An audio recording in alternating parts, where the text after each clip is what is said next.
Can you think of anybody in the world today that has very poor character and is limiting their potential? Well, you guys, I always have sports analogies. I always go with Terrell Owens. Anybody familiar with Terrell Owens? He was a football player, NFL, very, very talented.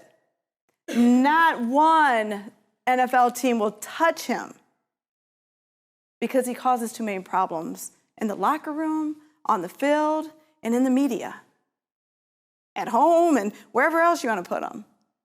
So having that poor character limits the potential that you may have. It doesn't matter how good of a leader you are. If your character is kind of shady, people don't want to deal with it. It also communicates respect. And someone said that earlier, as a leader, you have to have respect. If you don't have character within, then you're not going to have that respect on the outside. It's very important to look at your character. People will forgive mistakes based on ability, but won't trust someone who has slips of character. And if you're looking to build your character and you think, where's my character at now? You want to make sure that you actually use integrity, be honest with people. Don't tell people. Sometimes we speak without thinking.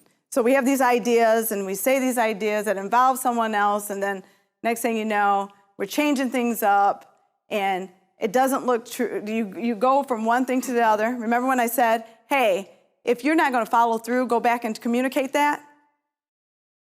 You don't communicate it. You have this person believing this person over here believing this, and then your mind has changed to something else. So you want to make sure that you have that integrity, that you have things that are completely thought out before sharing it. You want to be yourself. You can't be someone else. People recognize when you try to be someone else, or when you try to do things that's just not in your character. And then the self-discipline. Sometimes that's the hardest part, having that self-discipline and doing things that are right. And as a supervisor, there's things that you have the right to do, but it's not always the right thing to do. Does that make sense? So you want to make sure that you're doing the right thing, and that helps build character. Now, if you're asking yourself, how trustworthy am I?